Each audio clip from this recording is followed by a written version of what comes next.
That morning Grace walked into her own restaurant wearing plain clothes, determined to learn why revenue kept falling, even though every report looked flawless. She ordered the breakfast special her manager always called the best seller in the building.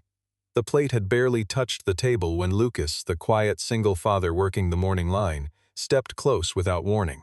He glanced around the room, lowered his voice, and whispered 4 words that froze her hand above the fork. Grace simply stared at him, stunned. But what frightened her more was the panic flashing across her manager's face behind him. If you want to know exactly what Lucas discovered in that kitchen, stay with this story until the very end. Morning Harbor Diners was the company Grace had inherited from her father, a modest chain of family restaurants that had grown into something far larger than either of them ever expected. Unlike the newer locations built for expansion and profit margins, the Harbor Street Diner carried a different kind of weight. It was the very first restaurant her father had opened, the place where the entire company had begun more than 3 decades earlier, and it still felt, to Grace, like the truest version of what the business was supposed to be. For the past 6 months, though, something about Harbor Street had stopped making sense. The reports crossing her desk looked almost too clean. Ingredient costs were down, productivity was up. Customer complaints were nearly non-existent. Yet the numbers that mattered most, the ones tracking how many guests returned week after week, kept sliding in the wrong direction, quietly and steadily, like a slow leak nobody could locate. Grace had asked her operations team to look into it more than once. Every time, Mason, the branch manager, offered an explanation that sounded reasonable enough on its own. New competitors had opened nearby. Inflation was reshaping breakfast habits everywhere. People were simply eating differently than they used to. Each answer was plausible. Together, they started to feel like a pattern designed to end every question before it could go any further. One detail bothered her more than the rest. Negative reviews about the restaurant tended to vanish from public view remarkably fast, faster than any normal customer service process should allow. It was a small thing, easy to dismiss, and yet Grace kept coming back to it in the middle of the night, turning it over the way she once turned over her father's ledgers as a girl, looking for the number that refused to add up. She decided against warning anyone she was coming.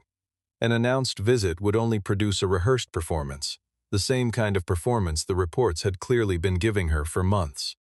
So instead, Grace set aside the tailored blazers she wore to board meetings and put on jeans, a plain jacket, and sneakers she hadn't touched in years. She left her assistant behind, booked a table under a name that meant nothing to anyone, and told no one at headquarters where she was headed that morning. At 6:20, Grace walked through the front door of Harbor Street Diner like any other early customer looking for coffee in a quiet booth. Mason didn't recognize her. He had only ever seen her from a distance during regional meetings, a face on a stage rather than a person standing in front of him, and that anonymity was exactly what she needed. From the doorway, everything looked immaculate. The floors gleamed under the morning light. Staff greeted arriving guests with practiced warmth. Soft music drifted from hidden speakers, and a young server wiped down tables with a kind of urgency that felt almost theatrical. It was, Grace thought, close to perfect. Too close. Behind the serving counter, the atmosphere told a different story entirely. Lucas stood alone at the hot line, managing eggs, meats, and hash browns while also checking the walk-in cooler and receiving a delivery, because Mason had cut a second cook from the morning shift to trim labor costs. Grace noticed him almost immediately, not because he looked overwhelmed, though he clearly was, but because he was the only person in the building who made no effort to appear cheerful whenever Mason passed nearby. He wasn't defiant. He wasn't afraid either. He simply watched, calm and unreadable, like a man keeping careful track of something no one else seemed to be counting. A server named Hannah approached with a menu and a gentle smile that seemed genuine rather than trained. Grace asked her what people usually ordered first thing in the morning. Hannah hesitated for the briefest moment before pointing toward the Harbor Sunrise Special, eggs, sausage, pan-fried potatoes, and a house cream sauce that had been on the menu since the diner first opened. From behind the counter, Lucas heard the name of the dish and looked up sharply. Something shifted across his face, small and quick, gone almost before it registered. Mason heard it too and moved in before Hannah could say another word. "Excellent choice," he said smoothly, stepping closer to the table with the kind of confidence that filled a room before anyone could question it. "That's our best seller, hands down." Grace placed the order. Lucas stood at his station holding the ticket, but he didn't start cooking right away. He opened the walk-in cooler instead, pulled out a container with no official Morning Harbor label anywhere on it, and checked the delivery date stamped near the seal. Then he looked toward Mason across the kitchen, jaw tightening. Under his breath, so quietly that only the nearest cook could have heard him, he muttered a single word of frustration and reached for his phone to take a photograph before anyone noticed. Lucas knew the moment he saw the container that the sausage now sitting in his kitchen hadn't come from the approved supplier the company required. The night before, he had noticed the walk-in cooler running warmer than it should have, after a brief power outage rattled the block. He documented the reading in the food safety log himself and set aside several perishable items for disposal, exactly the way his training told him to. By morning, those items were gone from the disposal bin. Worse, part of what he had pulled seemed to have found its way back into active rotation, quietly returned to the shelves sometime after the kitchen closed for the night. Lucas confronted Mason directly, keeping his voice low so the growing line of morning customers wouldn't overhear. Mason waved the concern away without hesitation, insisting everything had already been checked and cleared. When Lucas asked for documentation proving that inspection had happened, Mason offered nothing except a flat instruction to get the plate out. Lucas understood the position he was in with painful clarity. If he argued openly in front of paying customers, Mason would simply pull him off the line and hand the ticket to someone less likely to push back, and the questionable product would go out anyway. So Lucas chose to stall instead. He prepared fresh eggs and fresh potatoes but quietly avoided touching the sausage, hoping to buy himself a few more minutes to think. Mason noticed within moments.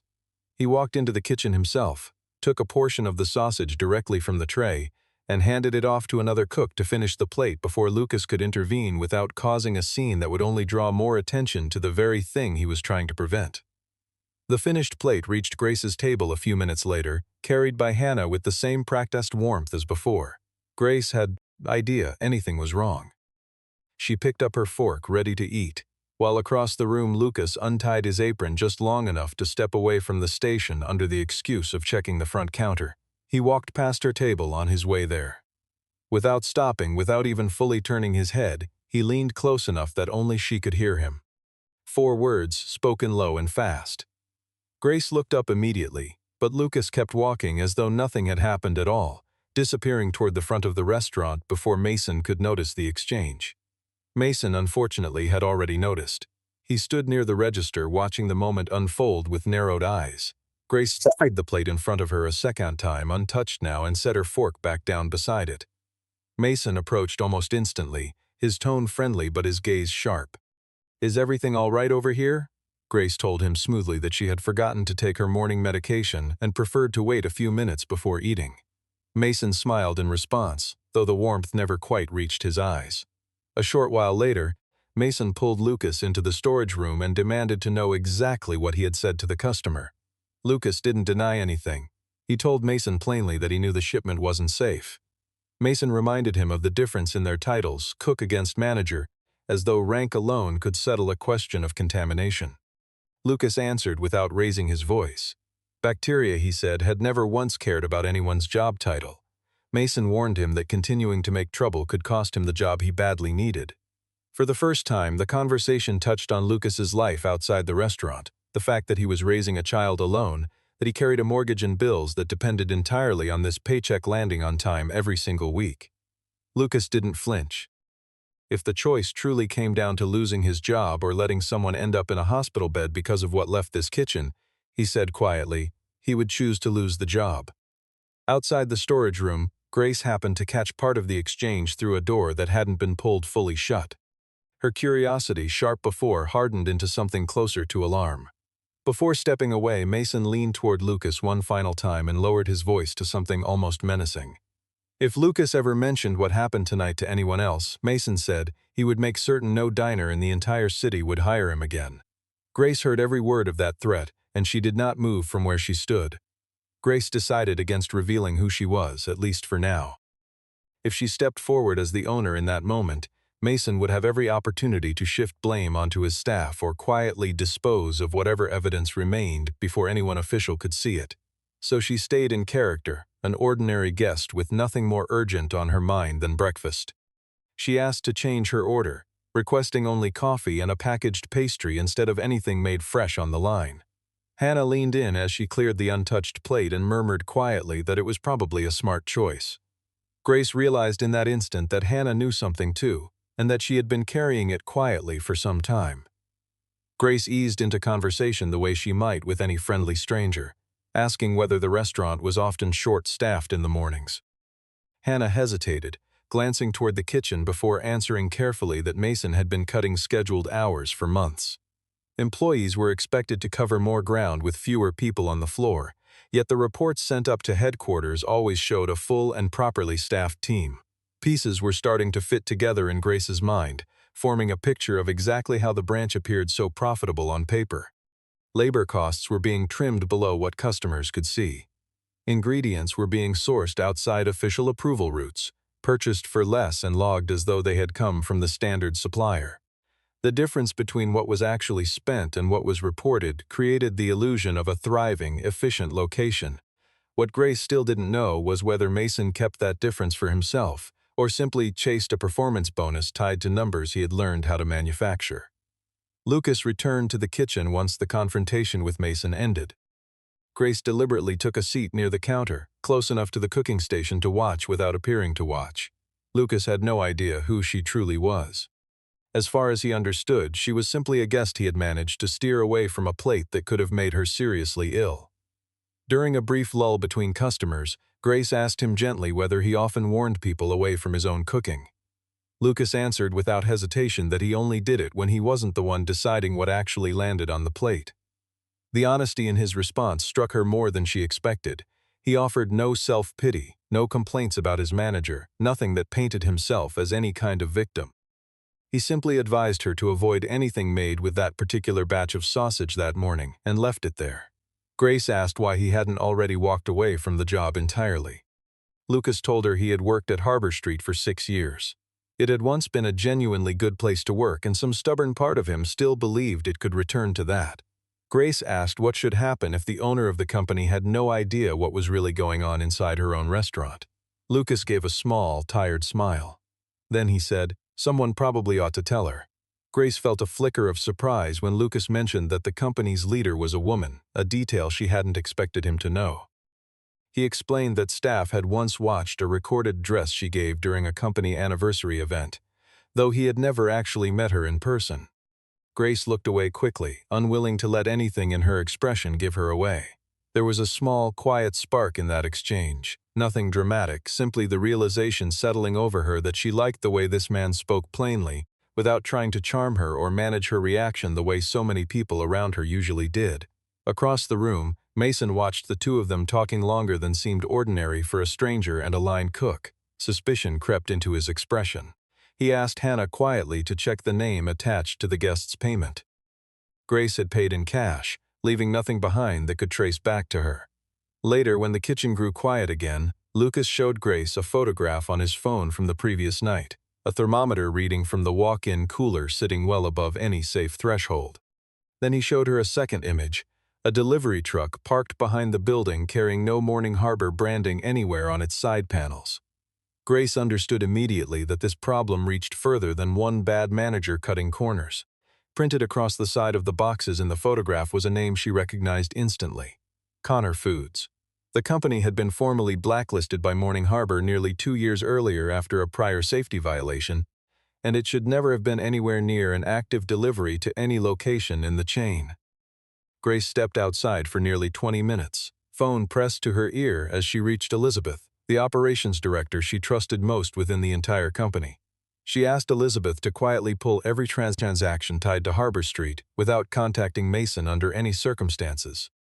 Elizabeth found something troubling almost immediately. The official system still showed the branch purchasing exclusively from its approved supplier, which meant 2 separate supply chains had to be running at once, one that existed only on paper and one that actually moved through the back door of the restaurant. Grace asked Elizabeth to prepare an internal food safety inspection team to head toward the location, but told her to hold that team until she gave the word. When Grace walked back inside, she told Lucas she worked in the restaurant industry and understood a fair amount about safety procedures, enough to follow what he had shown her. Lucas still had no idea who she really was. Grace suggested carefully that if he had evidence, he shouldn't try to confront Mason completely on his own. Lucas managed a tired half-smile and told her she sounded like a lawyer. Grace answered that she spent a great deal of her time dealing with people who believed they were smarter than the rules meant to protect everyone else. Their conversation began to feel more natural with every exchange. Lucas admitted that he had submitted internal reports about safety concerns more than once before, only to watch the complaint system route every single one straight back to the local manager first. In practice, that meant Mason read every report before anyone at headquarters ever could, and each one quietly disappeared soon after. Grace realized, with a discomfort she couldn't shake, that her own company had built a reporting process with a dangerous flaw sitting right at its center. This was an important moment for Grace, because it meant the story wasn't only about one dishonest manager exploiting a system. She herself carried some responsibility, having leaned too heavily on polished dashboards and quarterly summaries instead of ever walking the floor of the very restaurant where her father's business had begun. While Grace processed that realization, Mason placed a call to Connor, instructing him to return immediately and remove every unused box before anyone could inspect them further. Lucas overheard the call from across the kitchen and quietly relayed it to Grace. Both of them understood the evidence was about to disappear within minutes if nothing stopped it. Lucas moved fast, blocking the receiving entrance by claiming there was a spill in the loading area that hadn't been cleared yet, a stall that could only buy them a matter of minutes at best. Grace texted Elizabeth immediately, telling her to deploy the inspection team right away. Mason's composure finally cracked.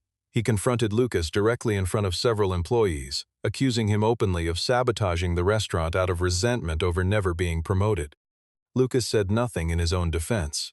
Mason declared loudly enough for the whole kitchen to hear that Lucas was suspended on the spot. Lucas untied his apron without protest. Grace watched him do it, fully aware that a single sentence from her could end this entire confrontation immediately. But she needed Mason to keep acting long enough for the evidence trail to be properly documented before anyone intervened. Lucas walked toward the back to collect his things. Grace followed him. She asked whether he intended to fight the decision. He told her he did, but he planned to fight it with evidence, not with shouting in a hallway that would only make him look reckless. Grace watched as he pulled out a folder he had kept hidden for weeks: delivery schedules, thermometer photographs, mismatched lot numbers, and order forms that never should have existed in the first place. He had clearly been building this case long before she ever walked through the door that morning. Grace asked him why he had gone to such lengths for a stranger he had never even met before that day. Lucas answered simply that people trusted a cook the moment a plate was set down in front of them, and he refused to let that trust turn into something dangerous just because it was easier to look away. Something in Grace's respect for him deepened in that instant, quiet and unmistakable. As he prepared to leave, Grace told him gently that he might lose his job entirely over protecting a total stranger. Lucas glanced back at her and said that at least she still had her whole morning ahead of her. Grace laughed for the first time all day, a short, surprised sound that caught even her off guard. Behind them, an engine rumbled to life near the back of the building. Connor had arrived, and from across the kitchen, Mason's voice rang out sharp and urgent. "Get every last box out of here right now." Connor and two of his workers began hauling boxes out of the storage area within minutes. Because Lucas had officially been suspended, he technically had no authority left to intervene any further. Grace still hadn't revealed who she truly was, choosing instead to stand quietly nearby and watch as Mason signed a form claiming the shipment was simply being returned due to a delivery mix-up. Grace lifted her phone and took a photograph of the paperwork. Mason noticed instantly and closed the distance between them with quick, tense steps. What exactly did she think she was doing? He demanded. Grace answered that she was only photographing the old-fashioned charm of the building. Mason asked to see her phone directly. She refused. The tension in the room climbed sharply. Lucas reappeared and positioned himself between them, not threatening Mason in any way, simply making the boundary clear. A customer, he said evenly, was under no obligation to hand her phone to anyone. Mason's anger spiked further. He announced that Lucas was no longer merely suspended, he was terminated outright. Lucas absorbed the news without visible reaction, and Grace, watching him, understood more clearly than ever exactly how much he was willing to sacrifice for a stranger. Just as Connor prepared to pull away from the loading area, two representatives from the internal inspection team arrived, followed closely by Elizabeth herself. Mason froze the instant he recognized her. Grace remained perfectly still where she stood. True to their arrangement, Elizabeth said nothing that would identify Grace to anyone watching. The inspectors ordered every box held in place for immediate review. Their early findings painted a damning picture. Several products had spent far too long outside safe storage temperatures. Lot numbers on the containers didn't match any of the official invoices. Traceability labels appeared to have been swapped or altered entirely. Connor Foods, they confirmed, was not an approved vendor for any location in the chain. Temperature logs from the restaurant's own records showed clear signs of having been filled in retroactively well after closing hours, rather than in real time as required. Mason immediately tried shifting blame onto Lucas, insisting that as the cook responsible for the kitchen, any failure ultimately fell on him. Lucas calmly produced time-stamped photographs proving he had documented and reported the problem well before any of this unfolded. Hannah finally found the courage she had been holding back all morning. She stepped forward with copies of delivery slips she had quietly kept for herself over the past several months, revealing that Mason routinely pressured employees into signing off on shipments they had never actually laid eyes on. Mason's composure shattered completely. He turned toward Grace, demanding to know exactly who she was and what business any of this was of hers. Grace looked back at him steadily. The moment stretched, heavy and deliberate. Elizabeth stood beside her without a word. The kitchen fell utterly silent. Grace removed her plain jacket. "I'm the person who paid for every invoice you just falsified," she said. Mason didn't understand at first. Elizabeth spoke next, her voice calm and clear. "Grace is the chief executive of Morning Harbor." Mason went completely pale. Lucas spun around, stunned, suddenly realizing the woman he had quietly warned away from a dangerous plate that morning owned the entire company. Mason's attitude shifted instantly. He began stammering that he could explain everything. Grace cut him off before he could finish the sentence. He could explain it to the auditors instead. There was no shouting, no theatrical display of triumph. Grace simply ordered his system access suspended immediately and every relevant file sealed for review. Mason tried arguing that he had only been cutting costs because of pressure coming down from headquarters. Grace acknowledged that the company did set profit targets, but no target, she told him plainly, had ever asked him to serve food that wasn't safe to eat. A closer look at the financial records revealed something worse. Mason had been receiving so-called consulting fees from Connor's company, funneled quietly through an intermediary business entity. The motive became obvious. Mason purchased cheaper ingredients, logged the invoices as though they came from the approved supplier, and split the difference with Connor between them. Grace assumed the crisis had finally reached its end. Then Elizabeth handed her a second folder. Harbor Street, it turned out, was not the only branch that had ever received a shipment from Connor Foods. Grace now faced a truth far larger than she had expected when she walked through the door that morning. 3 other branches showed transactions connected to Connor through separate intermediary companies, expanding the entire problem from a single dishonest manager into a genuine gap in how the whole organization governed itself. She made the decision to close Harbor Street for the remainder of the day so every corner of the kitchen could be properly reviewed. Customers were simply told the restaurant was dealing with a technical issue, a quiet explanation meant to avoid unnecessary alarm before any official findings were confirmed. Lucas still stood outside the building with his uniform bag slung over one shoulder, assuming his time there had already ended. Grace walked out to meet him and told him plainly that Mason's decision to fire him carried no weight, given that Mason himself had already been suspended before making it. Lucas was reinstated on the spot. He didn't celebrate right away. Instead, he asked her a question that landed harder than she expected. Would everything simply return to normal again by tomorrow, as though none of this had ever happened? The question struck at something Grace hadn't fully confronted yet. Removing one dishonest manager wouldn't automatically fix a culture that had taught employees to stay quiet rather than report what they saw. Grace asked Lucas to join a process review scheduled for that afternoon. He declined any special title or elevated role. He told her plainly that he was a cook and all he could offer her was an honest account of what actually happened inside a kitchen. Grace answered that this was precisely what she needed most. During the review, Lucas laid out one problem after another with quiet precision. Safety reports were routed straight through the very managers being reported. Cost targets quietly rewarded cutting employee hours. Inspections were always scheduled well in advance. Frontline staff had almost no direct path to reach anyone above their immediate supervisor. Grace wrote down every point he raised. She made no attempt to defend the company or soften what he described. That honesty changed something in how Lucas saw her. He had assumed, like most people in his position, that a chief executive only ever cared about charts and quarterly numbers. Instead, he was watching someone willing to admit, plainly and without excuses, that her own systems had failed the people working within them. Later that evening, once the building had emptied out, Grace and Lucas sat together at the quiet counter. Lucas poured 2 cups of coffee. Grace took a small, cautious sip.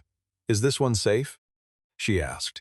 Lucas studied her for a long beat before answering. "About 80%, give or take." Grace nearly choked from laughing so suddenly. It was a small, necessary release after a day that had carried far too much tension. They talked for a while about ordinary things. Lucas mentioned, briefly and without elaborating, that raising a child alone shaped nearly every choice he made, including why moving to a bigger city or chasing a flashier restaurant career had never really been an option for him. Grace admitted that her own life mostly unfolded across airports, hotel rooms, and conference tables, far removed from the restaurants she technically owned. Lucas pointed out, with a faint smile, that she ran dozens of diners yet rarely sat down to actually eat in one. Grace admitted it sounded worse when he said it out loud that way. They both laughed, and something between them settled into place, built not on instant attraction but on plain honesty freely given. Before the night ended, Grace outlined the changes she intended to make across the entire company.